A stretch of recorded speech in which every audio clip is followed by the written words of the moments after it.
Hello, hello, hello! Welcome back to the Feel Good Factor. I'm Smitha Veganosaurus and I'm so glad you could join me here today.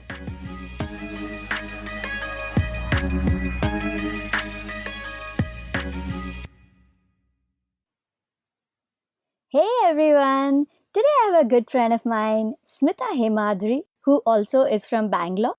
Smitha used to be in IT, then she became a vegan baker, and now she has followed her heart and followed her path to healing others.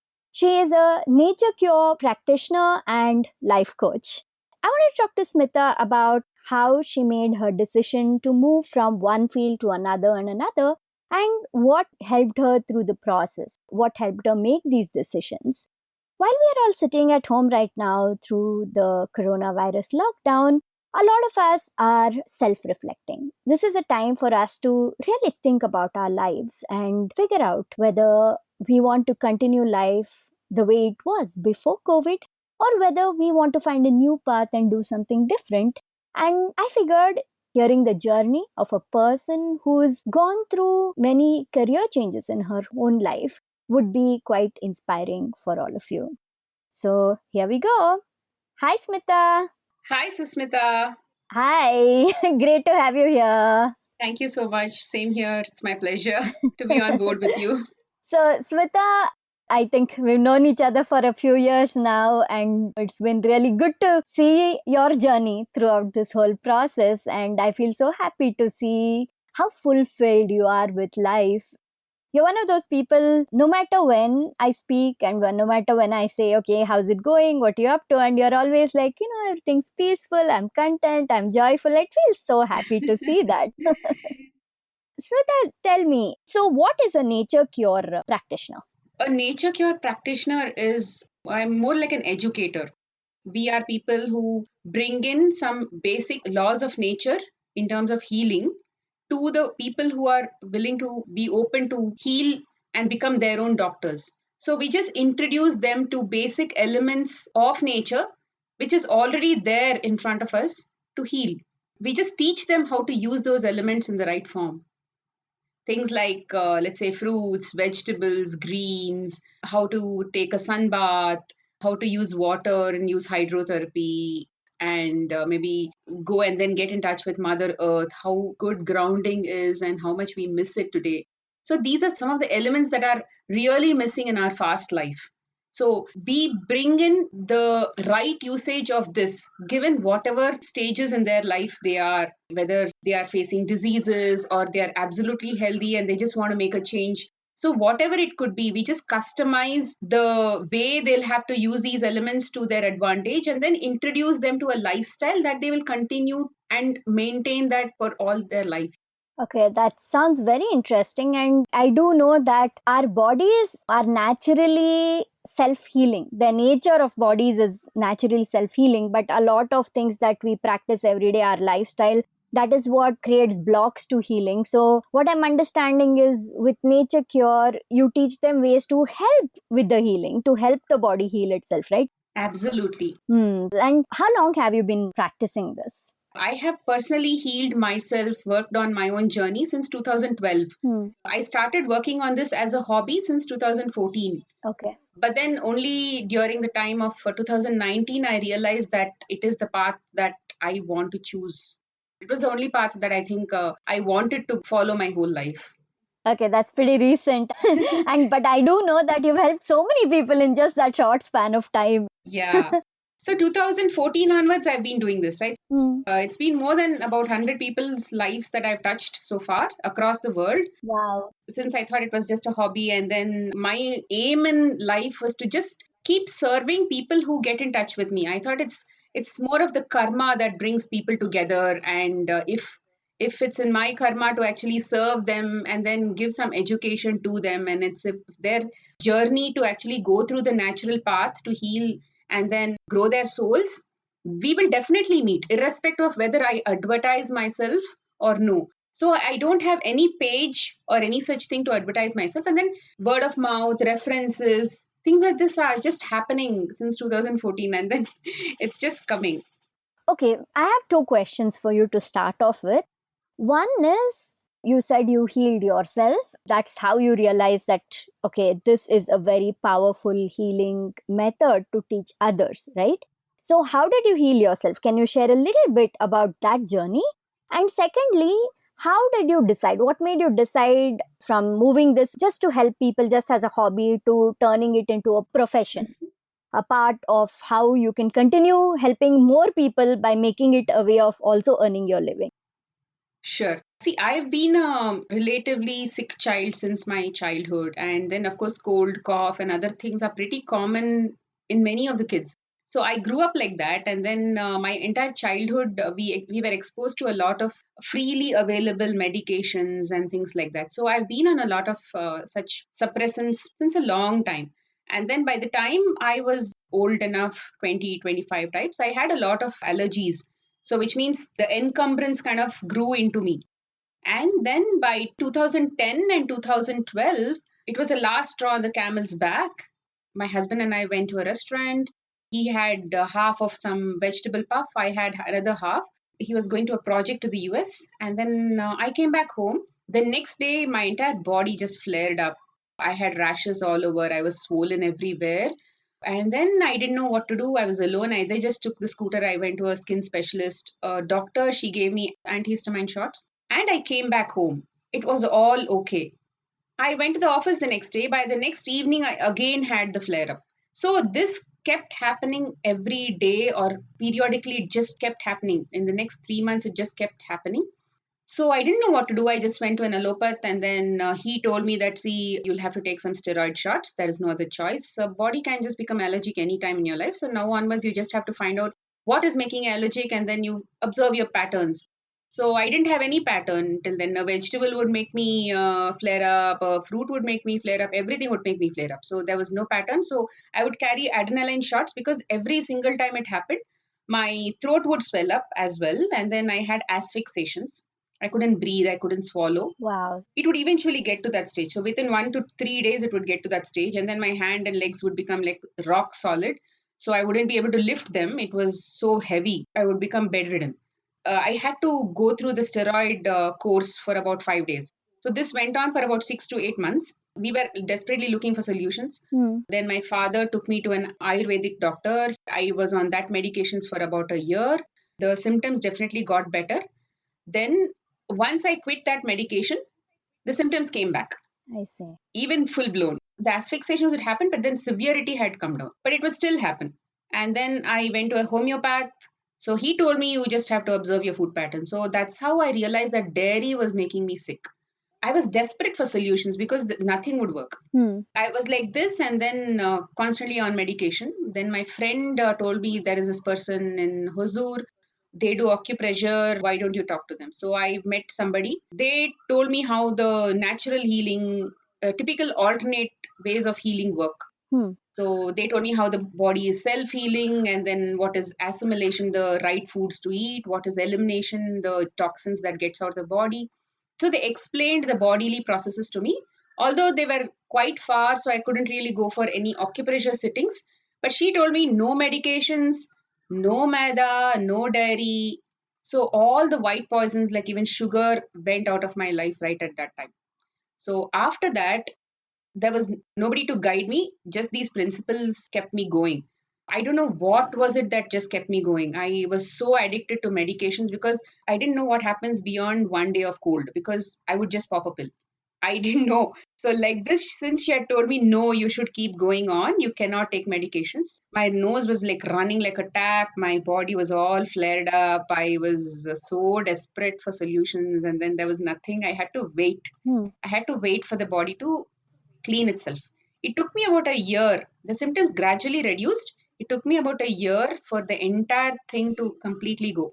At this time, you had completely stopped your dairy, is Yes, it, for yes. it to Yes, I had start stopped clearing dairy. out? I had become a vegan. I did Hmm. not know what the word vegan was at that time. Hmm. I got to know the real meaning of the word vegan only when I attended ninja class from carrots. Yeah. Till then, I did not know in 2014. I did not know what the word vegan was also. And I did not explore because I didn't look for alternatives. I didn't know they existed. See, my family was still on dairy. I had just quit all these things. And then if they make something, I would just avoid. They would not make anything different for me.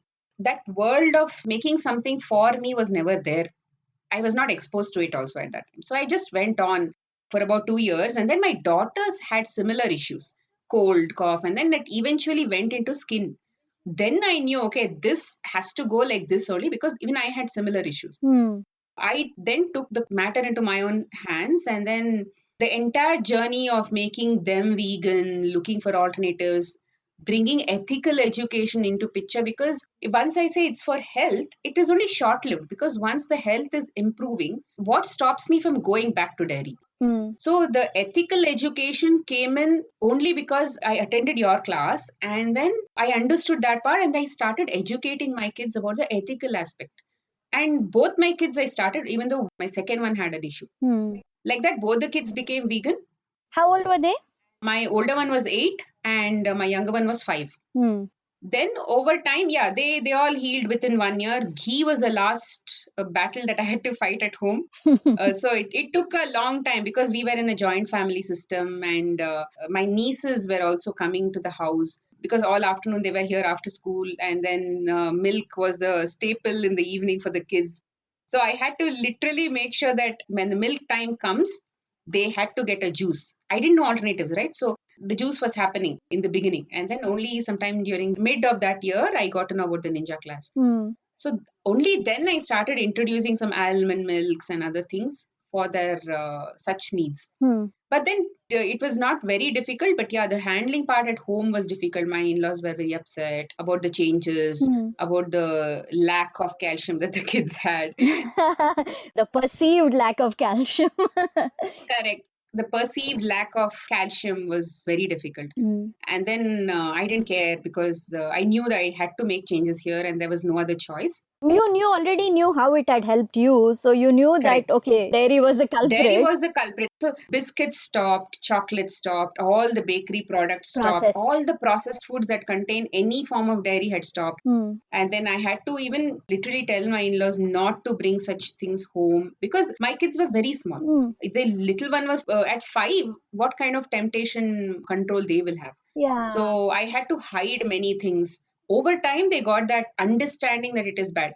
Although they had the understanding, it was still very hard for them to resist that chocolate and biscuit and all that. It took some time because they did have, when they did not really understand what each item will have inside it as an ingredient, that knowledge came in only after the next few years. Hmm. During the functions and other places, I had to sit next to them, explain each item and say, this has dairy, this doesn't have dairy, this has sugar, this has nothing, or this has this. Hmm. So those kinds of things, it came by experience, even for the kids. So I had to make sure that every single time I was with them, guiding them. So they came to a stage where they would go up to picnics and still pick the right food. I would say, don't take anything white, don't take anything creamy. I'm sure it was difficult at the beginning to try to explain to them, and I'm sure it took a lot of effort and Exactly. patience. But I can see that it paid off because, to what I know, your daughters are both very knowledgeable about making super healthy choices in their lives, Yeah, right? yeah. And also, they're both very ethical, very compassionate girls. So, I can see how it's paid off now. Exactly. So, in fact, after a lot of this happening, right, their intuition skills and their, would you say, something coming from inside, those skills have actually naturally evolved Hmm. because of the early education that came in. My older one, especially, I see a lot of such soul growth when I see her. And then my younger one is still Ah. going into that direction. But then, yeah, my older one is quite matured that way in her thinking, ethical aspects, and all those things. Beautiful. Now that you mentioned the soul growth part of things, when you say you are helping people and you're a lifestyle coach and everything, it's not just the physical aspect. I do know that a lot of the work that you do with people is also connected to spirituality, into meditation, into higher energies, Correct, right? correct. So, how do you go about that? See, initially, when people are very new to this lifestyle, I don't bring them anything beyond physical Hmm. because many people are not really aware of things that they cannot see, energies that they cannot see. So I can't even talk about it. Huh. So, in the first few sittings that I have, it's typically only the physical part and then how their food habits should be. Hmm. Only that kind of coaching I give them, and then they go through that. But then I also add them to my spiritual group. I have two groups. One is the holistic food based group where we only talk about food. And the other group where we talk about non-food type of work, mostly spiritual, mostly energies and growth, being a good human being, that kind of language, not typically God or religion or anything. When they are constantly following such posts, they also get into that groove. And then people who are already on this path sometimes bring in questions to me saying, I have this problem at home. Hmm. Why I started this second group was I saw that many of the clients had the physical issues because they were piling in a lot of emotions, Yeah. maybe family issues, and then maybe in-laws issues, or Yeah. issues with the kids or husband, or lack of patience or stress at work, Hmm. whatever it could be. I had to ultimately teach them how to find your own happiness inside yourself. There is nothing outside. You can't blame anything to the outside world. It is all inside. If somebody needed that specific coaching, I would have another call with them, and then I would walk them through the entire process of what you are and then why we come to earth. So bring them to that awareness of, no, you are alone, and then you have to grow alone, and then this is how you can strengthen your own thinking. How do you practice when you are faced with a conflict, and then how it gradually improves, how your habits will improve as and when you improve such things. So I teach them step by step. I give them processes as to how they can implement for their specific situation. And I've told them, look at the pattern that keeps coming to you, because every single experience that you are hit with is teaching you a lesson. Maybe sometimes if somebody is maybe testing your patience, so it is teaching you that you are lacking patience. So all that you'll have to do is you have to just step back, reflect on what is a lesson, instead of just going into that personal mode of why that guy is treating me like this. Hmm. Take a deep breath. Look at the patterns that are coming to your life. If the pattern is repeating, which on many of the cases it will, so when the same pattern is repeating, you know that this is exactly what you'll have to learn, and this is how you'll have to implement it. So practice it, and I keep reminding them, and then they give me feedback. I tell them, you should never be dissatisfied if you failed in the first attempt. You should always be happy because there is always some progress. Getting an awareness that I am going into that kind of a negative mode itself is a big awareness. So that itself is the first progress that you should be seeing in yourself. So pat yourself on the back every single time. That pumping of positivity, when I keep doing that, they themselves change. And when they change, the world around them change. Their people change. In 2016, while I was actually working with my aunt who died of cancer, I was so desperate that I had to keep her alive. I was like, I had to fight death. I was in that kind of a mode. And then I went into Big Bang meditation kind of mode. And then that's when Susmita, you sent that advertisement about Krish Murli Ishwar teaching Sky Yoga. And then I went there. I learned a lot of life lessons. What resonated with me is the concept of blessings and many of the life lessons that they teach in that course. Hmm. It stuck to me even till now. And one of the very important concepts that I learned is blessings. How blessings can improve people's lives. So I have practiced this a whole lot in my life, and then I teach my clients. They have seen changes in their life. In fact, many of the spouse who were actually non-vegans have become vegans. They just find a documentary one day, and then they have that internal motivation to change. Things like that have drastically happened. When you say practice blessings, what is that? Blessing is a genuine feeling of you be good. For example, good morning is a blessing. You are saying, let your morning be good, or let your day be good, have a good day. Hmm. This is also a blessing. In Indian culture, we have a myth that only the adults have to bless the youngsters. But then in this concept, anybody can bless anybody because we are all filled with positive energies in some form or the other. Everybody has positive and negative in them. When we send out some genuine feelings of goodness to somebody else, we in turn increase our own vibrations. We start vibrating at a higher level the more we practice it. Hmm. Let's say, for example, somebody is not able to make a decision, and then you want him to make a decision, and then you try to bless them. It doesn't work like that. If that person has to make a decision and that is his soul journey, he might make it. What blessings will do is, the more you bless a person, your vibrations will increase. And then some of those frequencies of sound or thoughts will reach them. And then whatever their life journey, whatever lessons they need to change in their life to go to that path of their soul will happen to them. In one of the cases, what happened was a husband wanted his wife to change. Both had come to me for changing. In fact, they were my cake clients, but eventually became the healing clients. So this husband had already become vegan and then he had changed his lifestyle. Wife had a lot of trouble to remove tea from her lifestyle. She knew all the concepts. She knew coconut milk. She knew everything, but it did not happen. She could not get that thing to happen. So I kept telling the husband, you just keep blessing her. In whatever form, it will happen to her. It sometimes so happens that if a person is not willing to take those opportunities that come in front of them, simple opportunities for them to change, because universe will always keep giving us opportunities for us to go to our right path.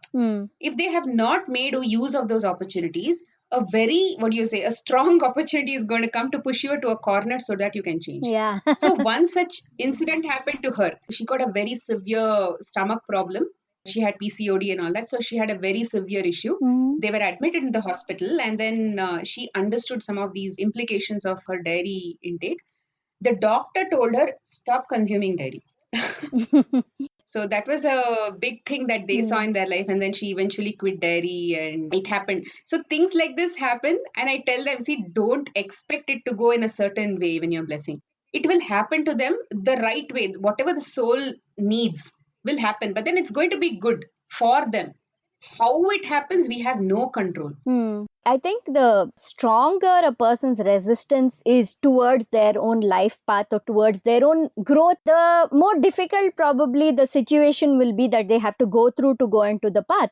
But if you don't resist and the more you go with the flow, more you embrace it and listen to those, like you said, opportunities are coming from the universe. So the more you're embracing them, listening to your inner voice, going with the flow you're meant to go, then the easier it's going to be to go on to Absolutely. that path.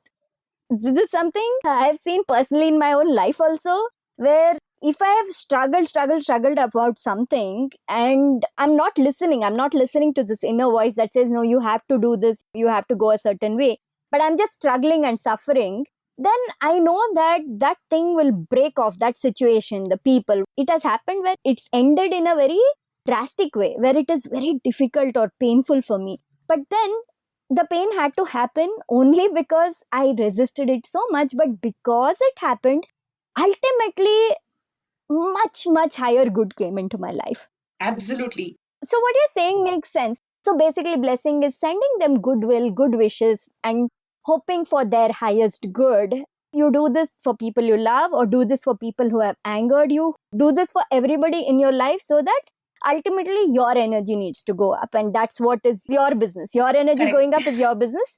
How everybody else grows is not your business. You just wish them growth. Exactly, exactly. Because we have no control of what is their journey. We only can wish them good. Yeah. Their universe will guide them to the right path. And I just tell them, be open. They'll see a better clarity. Once you're sending them good wishes, it makes them become more clear. And it's like you're an angel also giving them blessings, right? That's basically what it is. We're all here angels on earth. Absolutely, Susmita. This reminds me of one more thing. You were telling that the more I resisted, it happened to me, right? There was a previous question that you asked in terms of how I made that decision to come to this. Yes, so this is what I wanted to get to. What led you onto this life path that you're on today? So in 2018, I was sort of battling between these two things that I really like. One was baking and one was healing, and IT was there. I experienced a lot of good there. I implemented whatever I learned from all these emotional stuff. Affirmations worked in my workplace. Lots of things happened. I wanted to become a great project manager, and that kind of a thing also I had envisioned. And when I was implementing a project for the very first time in the history of our company, the client gifted us with gold coins. So it was a way of my affirmations coming true. That was the only biggest thing that happened in my career as a project manager because of the affirmation that I did, visualizations and all that. That one thing was like a big cherry on the top of my career.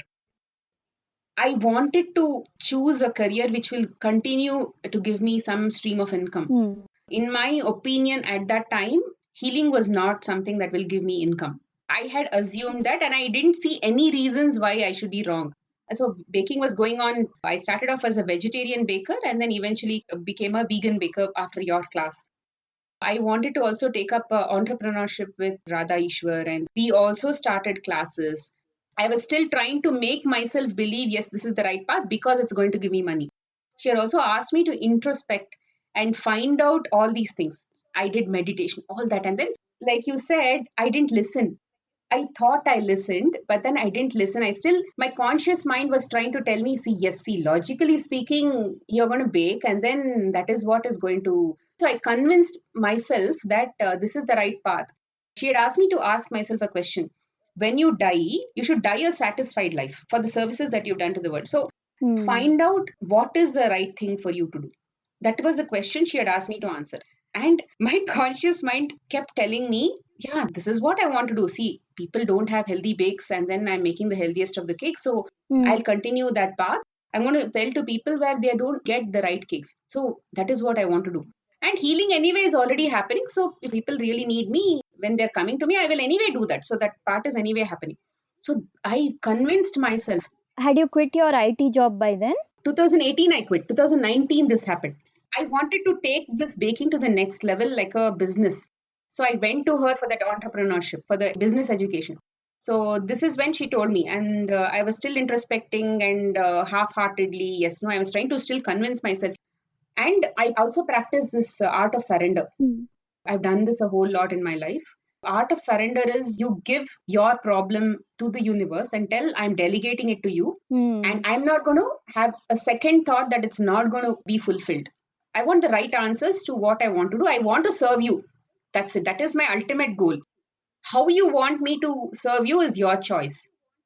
Because I still had this dilemma and all those things, despite continuing and telling Radha Ishwar, I want to go through this. And I somehow gave her convincing answers also. I don't know whether she was convinced, but I think I gave convincing answers to tell this is what I want to do. Hmm. I had already surrendered this to the universe and I'd then taken Radha Ishwar's path. I would do many things like this which would bring peace to me. Hmm. Right after the time that I did this, what happened was my uncle was admitted in the hospital. So she asked me for help. She said, my father is admitted like this. I'm the only one to take care of him. Can you supply food to me, healthy food? When the doctor said healthy food, you are the only person I could think of. So I said, okay, fine, I will get it. So every day, thrice, I would go to this hospital in the scooter, supply juices, fruits, and things like that. Hmm. One day, something in my inner voice told me, don't go for dinner. You just give the dinner in the afternoon itself. Hmm. By that time, I was slowly starting to recognize my inner voice, and then I would not say no at all. Hmm. Whatever it is, because every time I said no, something would happen. I didn't know why it was. I told C. Chaitra, Chaitra is your cousin, your uncle's daughter. correct. I told her I'm going to come and give night's food in the afternoon itself. Then I went. While coming back, Susmita, I met with an accident. 30 years I've ridden the scooter and I've not fallen even one single time. And then I fell down from the scooter. I was also chanting. I have a habit of chanting a mantra which was initiated to me by a guru. Hmm. So I keep chanting this wherever I go and whenever I'm like free. I was chanting that mantra even when I was riding the scooter. And then I fell down. I did not know what happened, and then my hand was broken. Wow. This happened in 2019 August. Since then, obviously, I couldn't bake. Hmm. This particular incident gave a full crash to the baking. And I did not do any baking after that. Even till now, I've not done any commercial baking because during this period, it gave me a time to reflect on what my true skills are. So, because healing was anyway on the phone, that kept happening. Many people came to me during that period. Lots of work I did like this, and then things improved so much. I mean, all that I thought was impossible sort of became true. Hmm. Only after this accident I started making it a proper consulting, and this is my charges, and that kind of a formal setup happened only after my accident. This, it was like forced upon me. Even though the opportunity came multiple times, I didn't hear it. Hmm. And I think this accident was a blessing because I wouldn't have realized it. I wouldn't have. And one more blessing that happened in this accident is I had also surrendered for one ganglion growth that I had on my wrist, which was because of extra calcium that I was taking in the past. Hmm. That broke, Susmita. I was asking for a solution for that, and that broke during the accident. That was the only bone that has got broken. And nothing else happened to the scooter. Nothing else happened to my entire body. Only that part was broken. Hmm. So it was a big blow on my hand with that accident, and then only that part broke. Hmm. The career clarity also came in. Everything happened, and then couple of months back, I think I took a bold decision to tell the universe I'm not doing baking anymore. Until that time, I was thinking, okay, maybe I will do, maybe I will do. It was still there. I was like, okay, it's fine. Let it be. It's okay. Money or no money. I'm just going to stick to this. If money is just energy anyway, so I will learn probably how to earn it. It's okay, fine. I will just let this go and then I will continue on something that I want to focus on. And then I just let it go just like that. I'm still doing baking for my kids and all that, but still commercial baking I'm not doing. I'm sure a lot of your baking clients will miss you, because I do remember you had the most healthy, beautiful, delicious stuff. I'm going to miss your Christmas cakes, Yeah, yeah, but I have no doubt that what you have chosen now is going to do just way more greater good in the world than just exactly. baking would Yeah. have done. So I'm happy. What was also happening, Susmita, is as my focus was slowly going towards raw, right? Mm. My focus on the grains also was sort of becoming very guilty in my head. I was like, okay, a person is coming to me with, let's say, a cancer, and then I'm offering them grains. And usually I wouldn't give grains for somebody who's coming to me for healing with the same problem. So a lot of such conflict of interest was actually happening in my head. That is exactly why baking became secondary. Otherwise, whatever I was doing was already good. Yeah. People appreciated it, everybody needed it. Of course, the vegan world definitely wants it. But in my own journey, it did not fit. So that's why I quit. See, the whole beauty of when we are in the food industry, when we're cooking, baking, giving healthy food, it's not just the actual ingredients we put into it, but also the energy that we put into it. Hmm. So it's important that we believe that what we're making is healthy, is good, it's good for the people who we are giving it to. And especially as a healer coming into this, I'm sure that already a lot of good healing energy was going into your bakes while you were baking. But then, if you have any doubt, any guilt about the ingredients that you're using, then of course that's going to interfere with that good healing energy. So then it becomes, there's no point in going ahead with it Correct. in that case, right? It makes a lot of sense what you said. Now, Smita, from IT to baking, that was not a difficult choice. You followed your heart and you did that, right? But to switch full time into healing, into being a nature cure practitioner, life coach, to do this, you were pushed into it because you weren't really listening completely to the guidance you were receiving. So, what advice would you give to people? How do people go about listening to their guidance? How do people go about finding their true path in life and going with the flow so that they can make the switch smoothly and easily? See, when we come to Earth, right, we as a soul would have already planned what we want to do on Earth because souls have that kind of a knowledge. So when we come to Earth, we are just cut off from the spirit world, and then we don't have that knowledge of why we come here, and then we depend on our parents and other people to influence us to guide us to that soul path. Hmm. But then who knows that what is the plan that we've come here for? It's our subconscious mind and maybe our higher self. These two know that this is what we have to do. They are the ones who will bring us opportunities to take us to that path. If we have to blindly listen to that inner voice and just go as per what is right and what is wrong at that moment, you will automatically hit that path. This right and wrong choices is based on our belief system. Today, my belief system is entirely different from what I had maybe 2, 3 years ago. Hmm. At that time, whatever I said yes to was completely different. I chose baking. I wouldn't have probably had that awareness to say yes to healing at that time. So, at that moment, whatever Hmm. has been your experience, whatever has been your belief system, the knowledge, set of knowledge that you have, just listen to your voice saying yes or no. For example, my daughter goes to tuitions, and then her friends had asked her for some tuition teacher's work. So, because she was so close to her friends, she actually sent one or two notes to them. And then her inner voice, I keep teaching my kids some of these things. So, her inner voice told her it is wrong.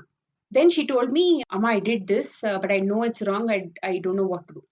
So, I told her, see, the right way to do is your heart has already told you it's wrong, but then how do you correct it is more an implementation sort of thing. So at that time, the right way to tell is it is not ethical for me to send it because it is not mine to share. So I cannot share it. Hmm. She wanted to say, my mother believes that this is not ethical, so I cannot share. I said, no, you should believe that it is not ethical. Hmm. Your heart has told you it's wrong. So you should tell your friends that I don't believe it's ethical. That's why I cannot send. Tomorrow, Your friends may leave you because you are not a person who's sharing with them. It is okay, because you will get new friends who will think like you. We should never fear who is with you, who is going to be with you, who is not going to be with you, who is going to support you, who is not going to support you in this journey, because you stand alone. You have to listen to your inner voice and say, yes, this is the right thing to do. I tell my kids even today, you have to be truthful, you have to follow the path of right and justice and dharma and all that, because I am such a person. If you are following the wrong path, we will probably not be connected in future, because if I'm constantly going on this path and you're going on some other path, we will definitely separate one day.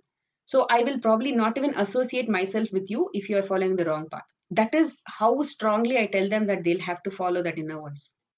What I liked in this whole thing that you said is you're teaching your children to take responsibility for their choices, to basically own their choices. Don't say that my mom said no, but say that I believe this is not right. And that's beautiful, because that is something we all need in life. And it's good that they're learning it at a very young age. You don't succumb to peer pressure. You go with your gut feeling, and no matter what, you follow it. And that's a very, very precious lesson to be taught at that age. So that's very beautiful, Smith. I'm so impressed to hear this. And how old is your daughter now?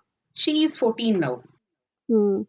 So that's great. I mean, the teenage years, these are the years where you need to, I so many times I think I'm like, when I was that young, I made unnecessarily stupid decisions, in the sense of just based out of what others are doing, what others are thinking, what others are saying. Correct, correct. If at that age itself we had learned to really listen to our gut feeling and our inner voice and go with that, there's a lot farther we'd be in life today. So I can't wait to see what your daughters are going to be. Like, if you are a healer, I can picture how much more they'll be doing, how many more people they'll be helping as they grow. So that's very, very beautiful. How does somebody recognize that this is actually their inner voice or higher self guiding them versus the mind telling you, okay, this is what you should do? See, everybody recognizes the right and wrong. For example, a person who is going and stealing something, right? For some reason, he might think that is the right thing to do, and then he might want to do it. But then he knows that stealing is a wrong thing. He might say, okay, this guy is anyway rich. What will happen if I go steal from him? That is a conscious mind talking. It's a logical mind that is telling, yes, I have XYZ reasons for me to do this work. Hmm. But when it comes to the subconscious mind, that mind is going to tell you stealing is wrong, plain wrong. That is common sense. You don't have to justify and say, I'm going to steal a rich person and that's why it's okay. No, stealing a rich person or a poor person is wrong. That is what he has to listen to. Okay, so when you get a thought and you don't have to justify that thought in any way, Correct. you don't feel a prick or anything, and it just feels right. So that's how you recognize. Correct. That's a simple, beautiful way to explain it. And I'm sure, many people will be able to actually follow this bit of advice that you've given on how to differentiate between in your gut voice versus your mind telling you to do something. One more thing that people associate with this part is, okay, I take this right decision. I don't like the consequences of that decision. That is why people take the wrong decisions. For example, my younger one had the habit of telling lies. Although we kept telling her we will not scold you, Hmm. for some reason she had a habit of just telling me right from a very little age. She just was like that. Hmm. And then it took a lot of effort from our side to say, be truthful, be truthful, be truthful. It took that time. What I'm trying to tell is that consequence of that right and wrong is what we should never fear. I keep telling them, do the right thing, the universe will definitely support you. The consequences may not be very supportive of you at that time, but then eventually you will be led to the right path. So just close your eyes and do the right thing. Don't think about consequences, I tell them. Hmm. So we always should never think about consequences when you're listening to your subconscious mind. It is going to lead you to the right path. The more we make mistakes, the more farther we get from that path, and the more harder those opportunities and lessons will be for us to go back to that path. It's like taking a deviation, a wrong exit, and then coming to the right main road again. So it's as bad as that. And I guess being from Bangalore, we all know the consequence of taking a wrong deviation. Correct, correct. Well, Smita, I think this was a very, very eye-opening talk, and I hope a lot of people listen to it, and I hope it really helps them make their life choices, and it helps them with their self-reflection as they sit at home. Our whole lives have come to a standstill. This is a time, this is the opportunity that the universe has given us to reflect, to think of exactly where we should be going forward. Listening to your journey, listening to your whole story, I think that's going to really inspire people to very, very honestly and openly look at truly what they're meant to be doing as they go ahead in life. So, Smita, can you tell everybody if they want to connect with you, your social media, your website, whatever, how exactly can they connect with you? So, Susmita, they can connect with me on Instagram. My Instagram handle is Smitha Hemadri, SMITHAHEMADRI. Even if they message me from there, I can connect with them from there. Okay, wonderful. Smita is a great healer. She's helped a lot of people, whether it is a physical ailment, whether it is an emotional issue, whether it is a spiritual guidance that they need. Smita is a great coach to go to. So I hope all of you connect with her on Instagram at Smitha Hemadri. I'm going to put the link in the show notes. And yeah, I hope you all enjoyed this episode of The Feel Good Factor. I would really, really appreciate a review, a rating, a subscription on your favorite podcast app. Particularly if you're on Apple Podcasts, then your review will really, really help the podcast get higher on the charts and get discovered more easily. But if you don't have Apple Podcasts, then please do leave me a review on podchaser.com. You can find my podcast there by going to podchaser.com/veganosaurus, VEGANOSAURUS. And of course, as always, I would love to hear back from you about this or any other episode that you have enjoyed. I want to hear your thoughts. I want to know what more you want to listen to. Connect with me on Instagram at Veganosaurus. And Smita, thank you so much for giving your time, for sharing your story, and for being here with me today. Thank you, Susmita. It was my pleasure. Bye. Bye. Stay blessed. Thank you so much for listening to this episode of The Feel Good Factor. I'm Susmita Veganosaurus, and I'm looking forward to talking to you again very soon. Bye.